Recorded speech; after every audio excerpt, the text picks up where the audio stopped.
warganet, saya Ira Kusno, senang sekali bisa jumpa kembali di kanal Ira Kusno Official. Saat ini masih wabah, masih pandemi, tetapi kegiatan kita tidak berhenti.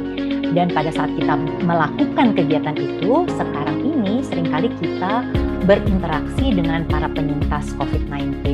Di antara kita itu ada yang parno, khawatir, jangan-jangan kita bisa ketularan walaupun teman atau kolega kita ini sudah dinyatakan negatif. Bagaimana sih caranya supaya kita memang juga yakin kita tidak terinfeksi dan juga kita tidak memberikan label kepada para penyintas. Untuk itu bersama saya saat ini sudah ada Dr. Adityo Susilo. Beliau adalah seorang spesialis penyakit dalam dan juga konsultan untuk penyakit tropik dan infeksi vinasin. Halo dok. Dok, ini kan situasinya masih pandemi ya, tapi kita tetap beberapa kali tentu harus berinteraksi dengan teman yang mungkin jadi penyintas COVID-19. Sebenarnya aman nggak sih buat kita, dok? Ya, Mbak Ira. Jadi kalau memang seseorang sudah dikatakan sembuh, ya, sudah negatif ya dari PCR-nya begitu dan klinisnya juga sudah baik, tentu kita tidak perlu takut gitu untuk berinteraksi dengan dia. Karena apa? Nah, sebentar nih dok, dokter tadi nyebut klinis gitu. Klinis itu artinya tanda-tanda yang bisa kelihatan ya dok? Iya, klinis itu artinya keluhan pasien gitu ya. Keluhannya sudah baik, tidak ada yang tampak berisiko gitu Mbak Ira. Jadi saya kira sudah cukup aman untuk bisa berinteraksi. Dok, tapi kan nggak semua orang itu mau jujur terhadap kondisinya. Kita pun belum tentu juga yakin apakah yang dikatakan benar atau tidak. Sebenarnya apakah ada tanda-tandanya begitu dok, sehingga kita yakin bahwa memang orang yang sedang berinteraksi dengan kita ini sudah sembuh dari COVID-19?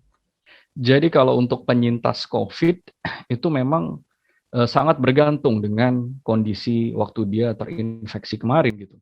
Karena kita tahu COVID ini memiliki kelas yang berbeda begitu derajat penyakitnya. Ada COVID tanpa gejala, COVID ringan, sedang, berat hingga kritis.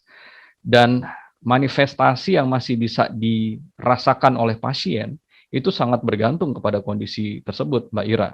Di mana pada kondisi yang tanpa gejala, ringan, dan pada saat mereka dinyatakan sembuh, bisa jadi mereka tidak ada keluhan berarti. Tapi kalau untuk penderita yang kebetulan kena COVID-nya yang berat atau bahkan yang kritis, barangkali kita semua pernah mendengar yang namanya long COVID gitu. Jadi bisa jadi pasien-pasien itu masih terus mengeluhkan rasa sesak, terutama pada saat dia beraktivitas, sekali-sekali batuk begitu, dan mungkin agak kepayahan untuk beraktivitas. Nah dok, itu kan yang kita kenal dengan long COVID gitu ya. Jadi kita bisa ngelihat dengan jelas lah tanda-tandanya. Sebenarnya masih beresiko nggak sih buat kita ketika kita berinteraksi atau ngobrol dengan mereka? Tidak, Mbak Ira. Jadi penderita long COVID itu artinya kan dia sudah sembuh dan negatif dari COVID-nya, tapi karena dampak kerusakan yang terjadi di paru-paru atau di tubuhnya sebagai dampak dari COVID yang lalu, makanya mereka tuh masih terus merasakan keluhan-keluhan yang seperti mereka rasakan ketika mereka sakit kemarin gitu.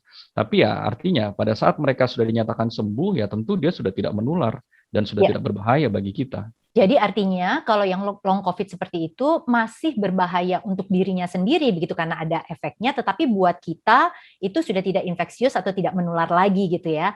Nah dok, sekarang kalau misalnya kita mesti makan begitu ya, itu alat-alat makannya tercampur atau nanti dicuci bersama, itu nanti akan ada akibatnya nggak sih untuk kita atau itu sudah 100% aman dok? Kalau sudah dinyatakan sembuh, kita tidak perlu khawatir lagi Mbak Ira, karena memang pada prinsipnya mereka sudah tidak lagi membawa virusnya gitu. Jadi ya kita harus lebih confident dan sebisa mungkin kita juga harus membantu mereka untuk mensupport mentalitasnya, karena seringkali tanpa kita sadari, stigma dan diskriminasi itu terus melekat kepada pasien-pasien meskipun mereka sudah sembuh. Dan pada akhirnya ini akan menjadi bumerang atau menjadi hal yang justru semakin memperberat mereka gitu. Padahal mereka sendiri pada saat sembuh, pada saat melalui penyakitnya sampai sembuh, itu mereka sudah melalui suatu kondisi yang tidak ringan. Oke, dokter tadi sudah bilang ya, jangan kasih stigma, kemudian kita juga jangan terlalu parno gitu.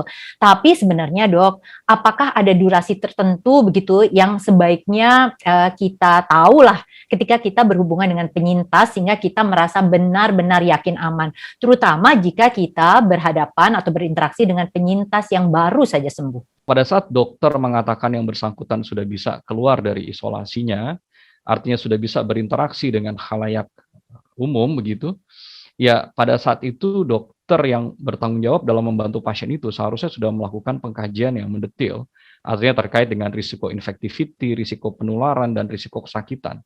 Jadi pada saat dokter sudah menyatakan sudah boleh berinteraksi dengan pemeriksaan fisik maupun dari bukti PCR swab yang sudah 2 kali negatif begitu, tentu ya kita sebagai anggota keluarga, saya kira sudah tidak perlu lagi untuk khawatir berlebihan.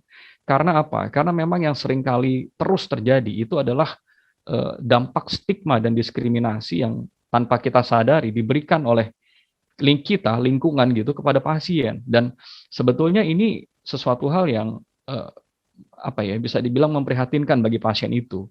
Kenapa? Karena pada saat mereka menjalani proses penyakitnya, kemudian mereka harus diisolasi dan mereka harus menjalani semua proses sampai mereka sembuh, itu sudah menjadi beban yang besar bagi mereka. Jadi salah satu kunci yang tidak pernah bisa kita tinggalkan itu adalah upaya kita untuk sama-sama, baik kita yang tidak tertular maupun pasien itu sendiri pada saat mereka sudah sembuh, upaya untuk menjaga protokol kesehatan itu kunci, Mbak Ira.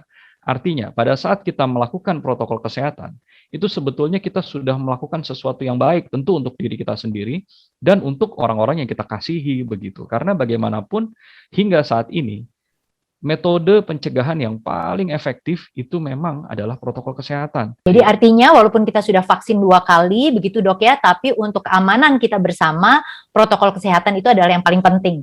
Betul, protokol kesehatan tidak boleh ditinggalkan. Dr. Adi, terima kasih untuk tipsnya. Semoga bermanfaat dan kita tidak usah takut lagi ketika kita memang harus berhubungan dengan para penyintas COVID. Tidak perlu parno, itu kuncinya ya dok ya. Sampai jumpa dok.